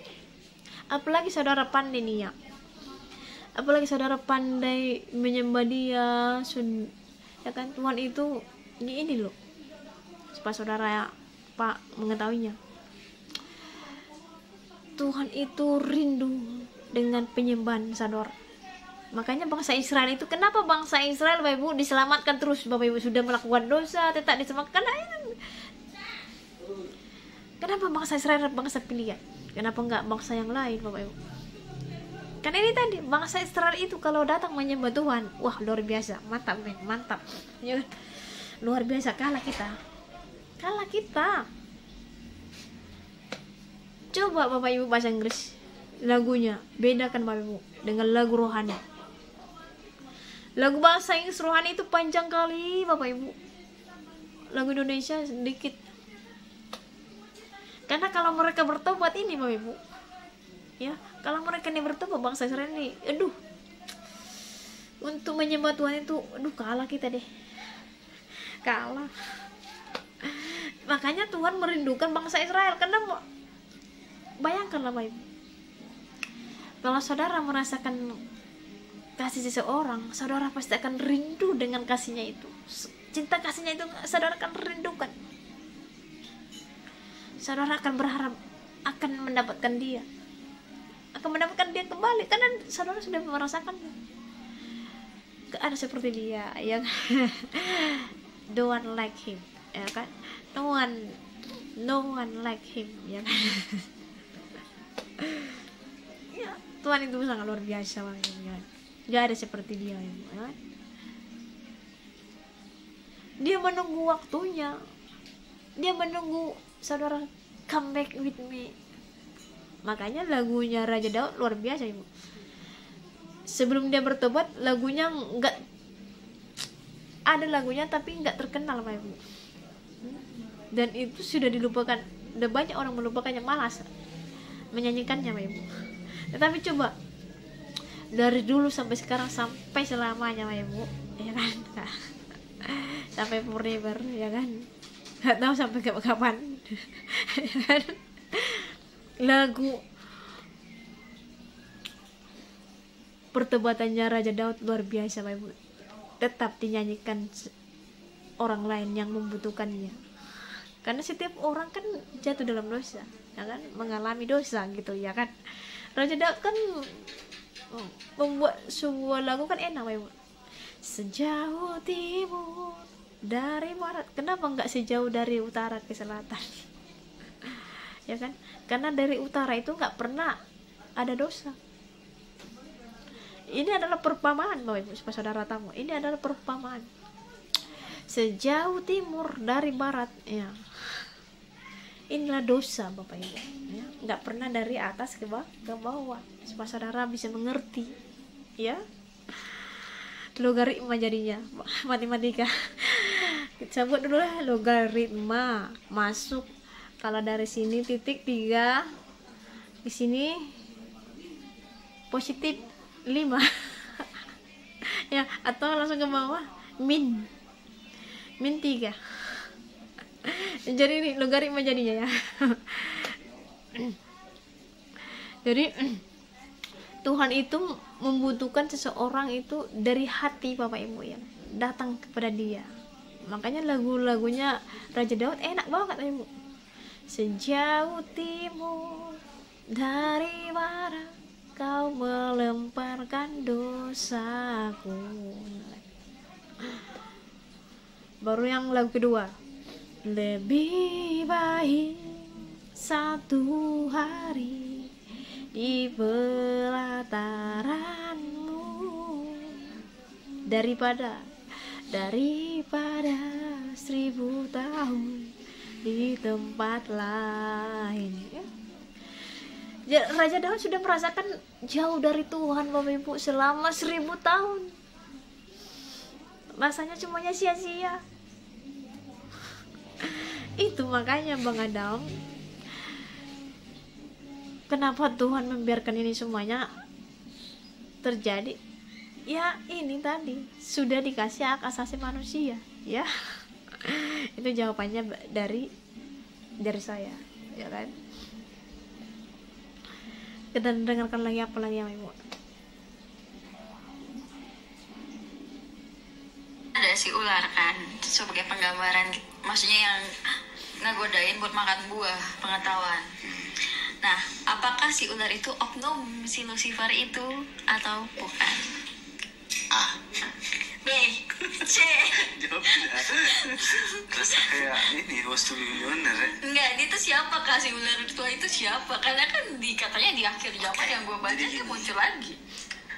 Menurut kisah di kitab astral, ular itu adalah sifatnya sebenarnya. Bukan makhluk. Dia makhluk, tapi ular disebut ular Tuhan. Dikisahkan tuh adalah sifatnya. Kata ular itu adalah licin. Ngerti? Berarti sosoknya beda. Bukan ular, bukan naga. tapi dia bisa berubah. Bukan ular naga panjangnya. Jadi pokoknya tuh kayak dia tuh sebenarnya asli dari tubuhnya tuh seperti burung gagak sebenarnya. Badannya? Sosoknya? Humanoid. Human. Kepalanya Bedanya gagak. humanoid. Berarti dia badannya human kayak kaki tangan gitu. Iya. Anggota. Iya. Terus Ular itu adalah sifat karakternya. Karakter yang licik ya. Nah, pinter. Karena emang gue baca sih juga dalam bahasa versi Inggris, Old Englishnya ya, dia itu lebih ke kayak licik sih. Emang licik. Iya, lebih kayak karakter licik. Politik of Satan. Jago loh dia. Jago politiknya. Apalagi soal nyalain orang. Jauh banget. Jadi Lucifer apa bukan dia? Dia bukan. Beda lagi. Beda. Jadi antara Satan dan Lucifer itu beda. Dia itu yang paling tua apa bagaimana? Nggak ngaruh sih. Nggak ngaruh ya. Cuman makhluk yang berbeda aja, tapi sama aja. Beda. Dia hanya makhluk dengan berbeda ini sih tugas. Beda tugas. Dia lebih ke pemeliharaan tugasnya. Pemeliharaan apa nih, kebon? Iya. Kebon Eden. Iya. Serius. Tukang kebon. Iya. Tapi di saat itu kan jabatannya tuh beda. Tukang kebunnya juga istilah kasar jabatannya kuat. Oh. Setara dengan malaikat. Setara. Ada namanya nggak kak itu? Tau nggak namanya siapa kak? Namanya siapa sih? Maksudnya kan ini kayak si Lucifer ada nama Lucifer ya, ada nama ambil dari nama Latin. Nah kalau si ini? Gue belum ada nama lengkapnya, tapi Satan. Rencana gue mau penelitian lagi sih, tapi tetap karena ini konten sensitif ya, gue akan bawa ke konten khusus sih. Oke, tadi kan ditanya kan apakah si ular tua itu sama si Lucifer itu sama atau gimana ya kan. Jadi Bang Adam lagi meneliti ya. Lagi meneliti gitu. Oke, kita masuk lagi ke Alkitab orang Kristen ya.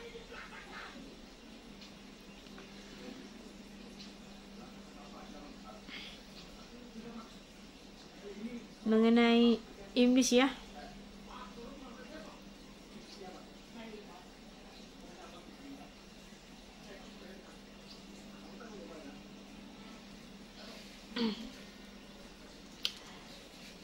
Mengenai si ular tua, siapa sih si ular tua itu gitu ya kan. Si ular tua, kita baca dulu kitab Kejadian ya. Kejadian 3 kurasa. Iyalah, Kejadian 3 Bapak Ibu, manusia jatuh ke dalam dosa.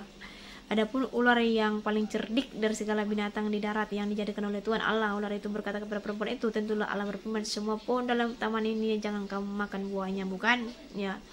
Jadi ini ada si ular Bapak Ibu. Ya. Jadi seperti yang dikatakannya ya cerdik ya kan. Inilah tadi. Ya kan cerdik ya. Jadi kita baca Bapak Ibu. Kita baca Wahyu 12 ayat 9 ya. Wahyu 12 ayat 9. Dan naga besar itu si ular tua yang disebut iblis atau setan. Jadi Bapak Ibu, setan itu memiliki three of satanic ya, tritunggal Bapak Ibu, tritunggal of satanic, yaitu si ular tua, si iblis dan setan Bapak Ibu. Ya. Dilemparkan ke bawah, dilemparkan ke bumi bersama-sama dengan malaikat-malaikatnya. Ia menangkap naga, si ular tua, yaitu iblis atau setan ya. Dan ia mengikatnya 1000 tahun lamanya. Kalau saudara baca di Wahyu 20 ayat 2. Nanti si ular nih, si ular tua ini ya, inilah nanti anti Kristus Bapak Ibu ya. Si ular tua ini pandai kali bersilat kata ya kan.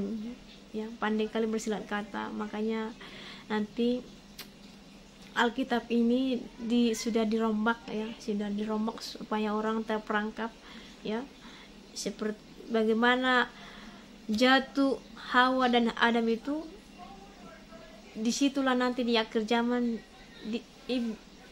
iblis akan memakai alat itu ya. Mereka akan mempergunakan alat itu bagaimana sorry ada sesuatu. Saya pikir apa lah itu tadi ya kan. sorry ya. Jadi iblis merancangkan nih, mereka sudah merancangkan nih, makanya nanti di kitab Wahyu itu bahwa akhir zaman akan banyak ajaran-ajaran sesat ya kan, ada nabi palsu nih, antikristus, ajaran-ajaran sesat gitu ya. Dan iblis akan memakai itu Bapak Ibu ya, dimana manusia yang pertama itu jatuh dalam tipu daya muslihat iblis ya. Jadi untuk menipu manusia itu pakai ayat Alkitab Bapak Ibu ya. Ya, pakai ayat Alkitab. Makanya saudara jangan sampai membaca ayat Alkitab itu tidak lengkap. Ya, kalau saudara lihat Alkitab, jangan salah-salah membeli Alkitab Bapak Ibu ya, karena macam-macam Alkitab beda tulisannya ya. Ya kan? Jadi para anggota setan ini akan memakai ya seperti yang dikatakan oleh Bang Mongol ya. Waktu dia masuk ke zona gereja setan, dia ada kuasa dia untuk merombak Alkitab, menambah-nambahinya, mengurang-uranginya supaya orang-orang ya terperangkap. Makanya gereja setan itu dengan karismatik hampir sama Ibu. Kenapa saya bilang hampir sama? Di gereja setan ada perjamuan kudus, lengkap itu Bapak Ibu, roti anggur ada, tapi anggur dan rotinya beda Bapak Ibu ya. Mereka pakai darah lah, darah manusia, bukan darah hewan, darah manusia ya. Hampir sama Bapak Ibu ya. Ya, mereka memiliki gedung, mereka memiliki salib, salibnya terbalik, ya kan? Sehingga orang pun bingung bisa masuk ke zona sana, Bapak Ibu, karena ini kayaknya seperti gereja deh. Ya kan? Ya. Ada Alkitabnya, ya kan? Jadi Hawa pun bisa jatuh, Bapak Ibu, karena ya ini terperangkap, Bapak Ibu. Mungkin Hawa mungkin bisa lupa yang disampaikan suaminya, atau memang ya kalau saudara baca di kitab Kejadian, si Hawa kan nggak lengkap, Bapak Ibu, untuk menjawab si Adam, untuk menjawab si ular tua itu. Agaknya si ular tua itu langsung, ya kesempatan nih, ada feedback. Makanya kan setan itu datang kepada kita itu bukan langsung seram, menyeramkan dia datang, enggak. Kalau setan datang kepada saudara bentuk yang menyeramkan, saudara pasti takut. Tapi setan itu pakai tipu daya muslihat iblis. Dia datang merayu saudara, ya kan? Ini narkoba loh, enak loh, ya kan? Enak narkoba, coba, nggak kenapa-kenapa kamu, ya kan? Alah, nggak apa-apa, gitu kan? Ini adalah rayuan gombal, Bapak Ibu, ya kan? Dan ya iblis bisa masuk kemana-mana saja, Bapak Ibu, ya bisa memakai siapa saja, ya kan? Jangan sampai saudara dipakai iblis jadi alatnya, ya kan? Ya kan? Ya, jangan sampai saudara dipakai iblis menjadi alatnya untuk memberitakan Injil yang lain. Ya, dulu iblis memakai si ular, ya kan? Jadi saudara jangan sampai dipakai iblis untuk memberitakan Injil yang lain, jadi nabi-nabi palsu, ya kan? Saudara rombak, ya kan? Kalau ada nama Yesus, ganti nama Yesusnya Yahweh. Saudara mentiadakan sosok Yesus yang telah mati, ya kan? Yang hari ini kita rayakan, ya kan? Ajaran baru banyak, Bapak Ibu, di sini, di YouTube ini banyak, ya Bu. Ada banyak anti Yesus, Bapak Ibu, ya. Anti kali dengan nama Yesus, ya kan? So bagaimana lagi ini, ya kan? Ya kan?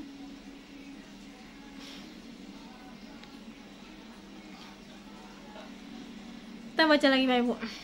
1 Tawarik, ya. 1 Tawarik 21 ayat 1. Ya, kalau kita saudara baca tadi, si ular tua itu siapa? Ya, kan tadi kan si ular tua kan, kalau saudara baca di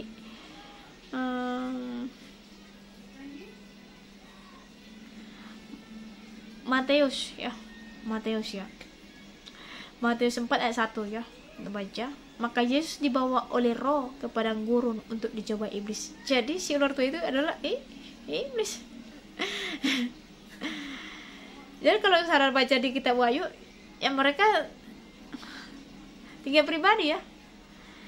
Si ular tua, iblis, setan. Kalau saudara baca nih, saudara coba install, ya. Install Masword for Android.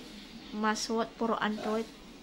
My M Y S W O R D for FOR Android, ya. Masword for Android, ya. Kalau saudara buka, ya, Wahyu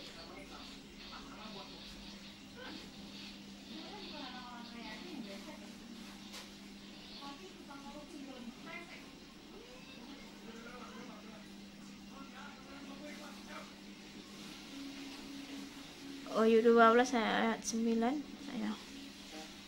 Wahyu 12 ayat 9.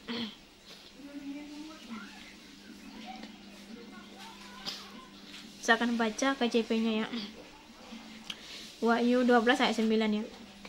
And the great dragon was cast out, that old serpent called the devil and Satan, which deceived the whole world.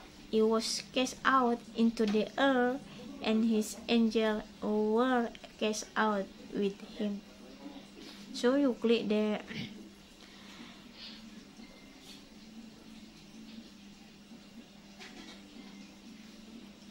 dragon ya, you klik di sini banyak pembahasannya Bapak Ibu ya. Ada bahasa Ibrani ya kan, Yunani ya kan.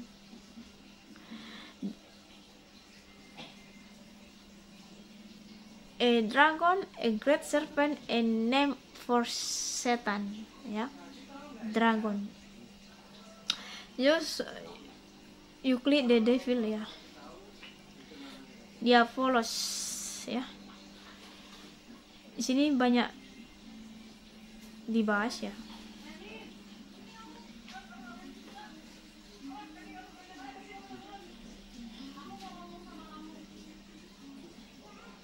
So you click the Satan ya, Satan ya.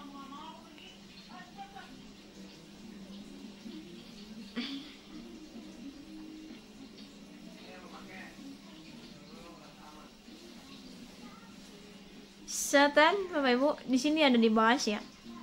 The prince, ya, the prince of evil spirit, Bapak Ibu.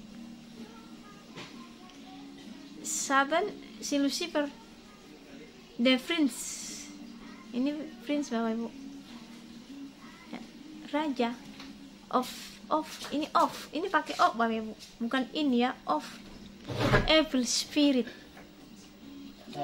Ya. The Prince of, ini pakai of. Kalau saudara baca Tritunggal, the Christ of, ya, the Satan of,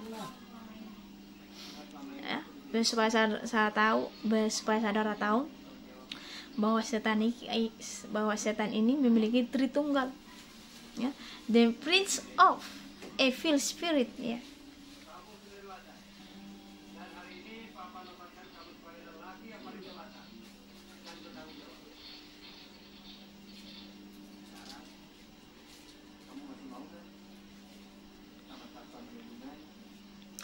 Jadi di sini Bapak Ibu beda ya. Tadi si Diabolos ya, atau devil ya. Front to slanderous, partially, a global parts, a slender, ya. Metaphorically applied to a man who, by opposing the cause of God, may be said to act the part of the devil or to side with him. Ya. Jadi ini tadi Bapak Ibu. Si ular tua, iblis, setan Bapak Ibu. Ini 3 pribadi mereka. Kalau ITB-nya seperti ini ITB-nya ya. Dan naga besar itu si ular tua yang disebut ya, si ular tua yang disebut iblis atau setan yang menyesatkan seluruh dunia ya.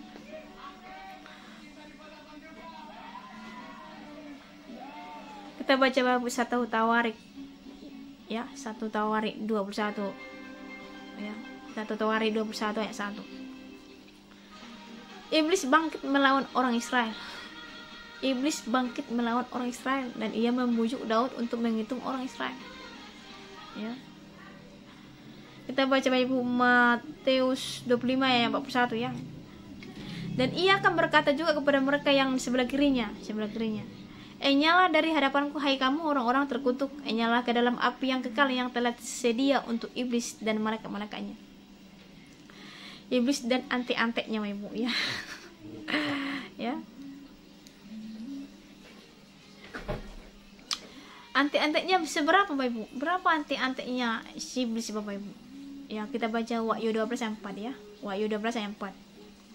Dan ekornya menyeret sepertiga dari bintang-bintang di langit dan melemparkannya ke atas bumi. Dan naga itu berdiri di hadapan perempuan yang hendak melahirkan itu untuk menelan anaknya. Segera sudah perempuan itu melahirkannya. Jadi sepertiga lah Bapak Ibu, antek-anteknya ini, ya. Dan ya nanti bentar lagi lah kita bahas. Wahyu 12 ayat 9. Dan naga besar itu si ular tua yang disebut iblis atau setan yang menyesatkan seluruh dunia dilemparkan ke bawah, ia dilemparkan ke bumi bersama-sama dengan malaikat-Nya. Wahyu 20 ayat 22. Wahyu 20 ayat 2. Ia menangkap naga si ular tua itu, yaitu iblis dan setan, dan ia mengikatnya 1000 tahun lamanya.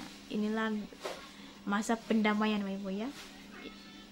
Bosnya dikurung untuk sementara. Markus 3 ayat 23. Yesus memanggil mereka, lalu berkata kepada mereka dalam perumpamaan. Jadi, bagaimana iblis dapat mengusir iblis? Bagaimana iblis dapat mengusir iblis? Ya. 2 Raja-Raja 1 ayat 2 ayat 3. Pada suatu hari jatuhlah Azasia dari kisi-kisi kamar atasnya yang ada di Samaria lalu menjadi sakit. Kemudian dikirimnya utusan-utusan dengan pesan, pergilah meminta. Oh, ini untuk Beelzebul ya. Maaf kalau lari ke Beelzebul.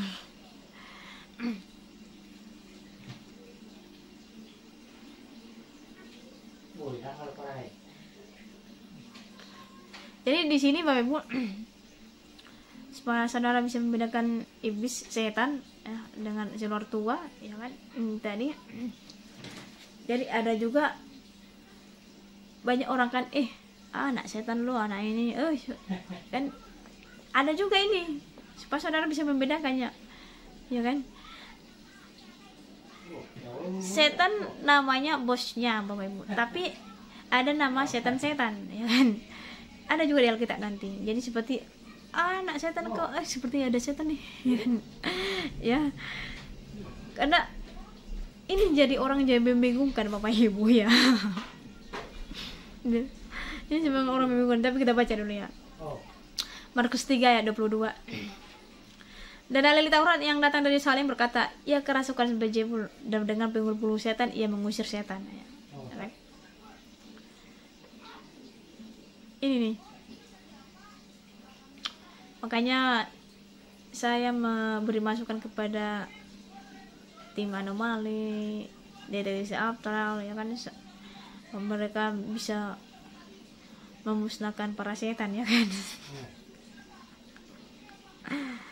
Memusnahkan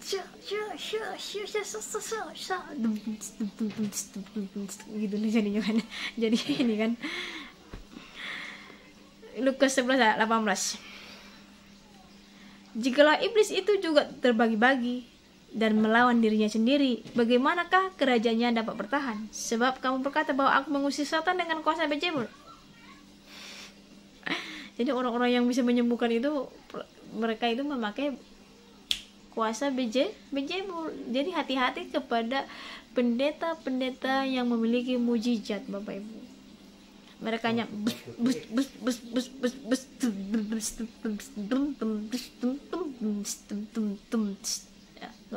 ya kan, saudara jangan langsung percaya Bapak Ibu, ya kan. Mereka tidak berdoa kepada Tuhan Yesus Kristus langsung sembuh, dum-dap, ya kan. Ya, berhati-hati, ya kan, kritisi, selidiki gitu, ya kan, supaya saudara jangan terperangkap, ya kan. Saudara disembuhkan tapi saya bingung Bapak Ibu. Saya bingung melihat channel itu. Banyak disiarkan di luar Kristen ada sembuh, seorang Muslim sembuh, tapi tetap beragama Muslim. Beda dengan Yesus Bapak Ibu. Yesus menyembuhkan orang Samaria. Orang Samaria itu bukan orang Israel Bapak Ibu, bukan menyembah Tuhan Allah. Waktu perempuan Samaria itu Bapak Ibu berjumpa dengan Yesus, dia menyembah, dia memberitakan tentang Yesus. Yang tadi kayaknya dialah juru selamat itu. Dia tahu loh berapa selingkuhan saya, ya, berapa selingkuhan saya, dia tahu. itu kurasa itu juru selamat itu Mesias, dia bicara kepada saya. Nah, dia kan memberitakan Yesus. Ini bukan udah disembuhkan tapi enggak tetap gerejanya, tetap agama yang lama dianut. Jadi ini penyembuhan dari mana Bapak Ibu? Kalau dari Tuhan Yesus Kristus Bapak Ibu yang menyembuhkan, saudara akan mencintai Yesus Kristus, akan rindu dengan memberitakannya, berkesaksian tentangnya. Tetapi karena saudara tidak mengalami penyembuhan itu dari Yesus Kristus, saudara tidak berdoa di dalam Dia. Ya, itu aja perbedaannya ya. Saudara yang menyelidikinya ya, selidiki ya Ibu. Ya. Kalau itu dari Tuhan Yesus Kristus, kan banyak orang nih berkesaksian di YouTube. Saya bertobat, saya itu cinta Yesus, bertobat, dipitnah lah agama sebelah ya kan, agama semulanya kan. Saya nggak percaya 100% itu dijamah Tuhan, karena kalau siapa yang dijamah Tuhan Bapak Ibu, dia nggak akan menjelekkan agama lain, agamanya dulu nggak ya, karena pancaran dari Tuhan itu Bapak Ibu indah banget, mengasihi Bapak Ibu ya, mendoakan ya. Dia akan memberitakan tentang Yesus adalah juru selamat, darahnya yang kudus ya kan. Jangan saudara sampai ditipu oleh para pengajar. Jadi jikalau iblis itu juga terbagi-bagi melawan dirinya sendiri, bagaimana kerjanya bertahan? Jadi nggak ada iblis melawan iblis Bapak Ibu, dan iblis nggak akan pernah mati atau berkurang, nggak pernah, karena belum diadili, masih ada kita semua. Belum pengadilan ini bosku, belum pengadilan ini, masih aman ini, masih aman ya. Kalau di pengadilan nanti baru udah dicampakkan lah ya kan ya.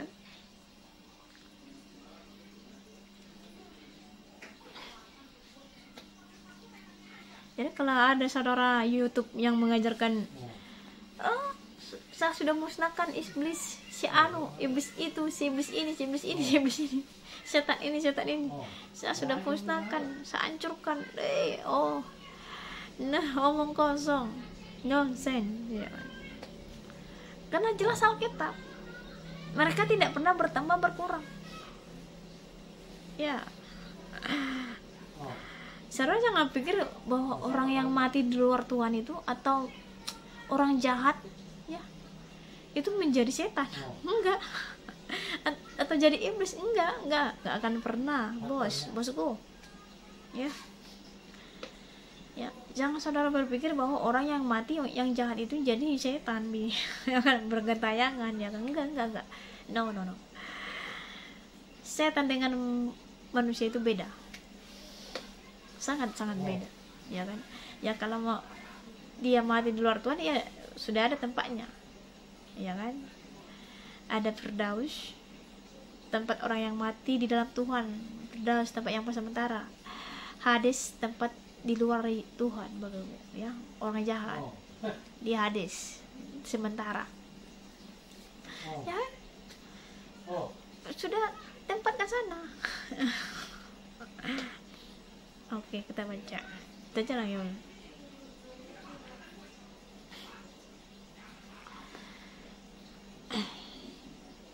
Ini roh jahat ya. Yesus memanggil ke-12 muridnya dan memberi kuasa kepada mereka untuk mengusir roh jahat dan untuk melenyapkan segala penyakit dan segala kelemahan. Jadi roh jahat ini Bapak Ibu, jadi kan orang bingung nih, ada setan, ada roh jahat, ada iblis, mana yang benar nih? Apalagi ada Bejebul ya kan, ada lagi 9 lot itu, Leviathan, ada ini apalagi yang dibahas denem of the satanic ya kan, anti-antinya ya kan. Semakin orang bingung ya kan.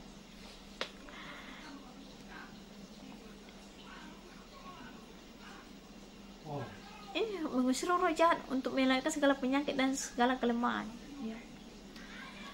Markus 1 ayat 23. Pada waktu itu di dalam rumah ibadat itu ada seorang yang kerasukan roh jahat. Orang itu berteriak. Jadi roh jahat ini Pak Ibu ya nomor 4 ya. Seperti jin-jin yang ini loh, jin-jin ya, yang menyerupai siapa saja, ini yang ini ya. Wahyu 9 ayat 20 ya. Tapi manusia lain yang tidak mati oleh malapetaka itu tidak juga bertobat dari perbuatan tangan mereka. Mereka tidak berhenti menyembah roh jahat ya, menyembah roh jahat ya, yang memanipulasi ya, bahwa epung nabolon julat nabolon kata orang Batak ya kan. Ada batu besar, ada pohon besar ya kan, jangan saudara sembah itu ya kan, ya roh jahat masuk sana ya kan. Dan berhala dari emas dan perak dan tembaga, batu kayu yang tidak dapat melihat atau mendengar atau berjalan. Jadi saudara jangan sampai menyembah itu ya, berdoa kepada batu ya kan, kayu yang besar ya kan, jangan ya, yang dibuat-buat ya. Jadi itulah perbedaan banyak tentang setan ya kan. Ada 4 golongan tentang setan Bapak Ibu ya, supaya saudara mengerti ya. Jadi sampai di sini pembahasan saya, semoga saudara bisa paham ya. Kalau saudara tidak paham, bisa ada WA saya, sudah saya buat di situ nomor saya, bisa Bapak Ibu ya. Saya dengan senang hati Bapak Ibu ya menerangkan kepada saudara kalau saudara tidak paham, karena ini sangat penting Bapak Ibu ya. Karena perlawanan kita ini adalah roh jahat Bapak Ibu ya, bukan sesama kita manusia. Kita ini saling menasihati Bapak Ibu supaya kita masuk surga, kita supaya kita berjumpa nanti Bapak Ibu di surga. Ending kita itu harus di surga ya. Ending kita itu harus ke surga, bukan ke neraka ya. Makanya saya selagi masih hidup Bapak Ibu, selagi masih saya hidup, saya tetap memberitakan firman Tuhan ya. Saya akan memberitakan kabar baik Bapak Ibu ya, hanya lewat Yesus Bapak Ibu ya. Saudara nggak percaya nggak apa-apa Bapak Ibu, selidiki Bapak Ibu ya. Saya nggak memaksakan harus percaya loh, enggak, selidiki ya. Karena saya pun dulu menyelidikinya Bapak Ibu, siapa Yesus ini ya, selidiki Bapak Ibu ya. Kalau saudara rindu menyelidiki siapa Yesus itu, pasti akan datang Bapak Ibu, akan datang pada waktunya yang tepat Bapak Ibu ya. Hanya bagi satu harapan, yaitu di dalam Yesus Kristus, darahnya yang kudus, saudara endingnya masuk surga. Kalau saudara nggak percaya, selidiki ya, selidiki aja ya, selidiki aja ya, gampang kok Bapak Ibu, gampang, hanya butuh waktu. Sama pengalaman waktunya lama Bapak Ibu ya, untuk mendapatkan kasih karunia Tuhan itu lama saya dapat Bapak Ibu, harus sabar ya kan. Tuhan memerlukan seberapa sih saya itu, seberapa kerinduan saya itu mencari Dia gitu ya kan. Seberapa besarkah kasihmu mencari saya gitu loh ya kan. Jadi ya, deteksi asal si ganteng-ganteng masih muda-muda ya, Bang Adam ya, sama tim-tim yang lain ya, tim anomali ya kan, semuanya masih muda-muda, masih segar-segar gitu ya, masih gampang mencari firman Tuhan Bapak Ibu, masih gampang mencari kebenaran ya.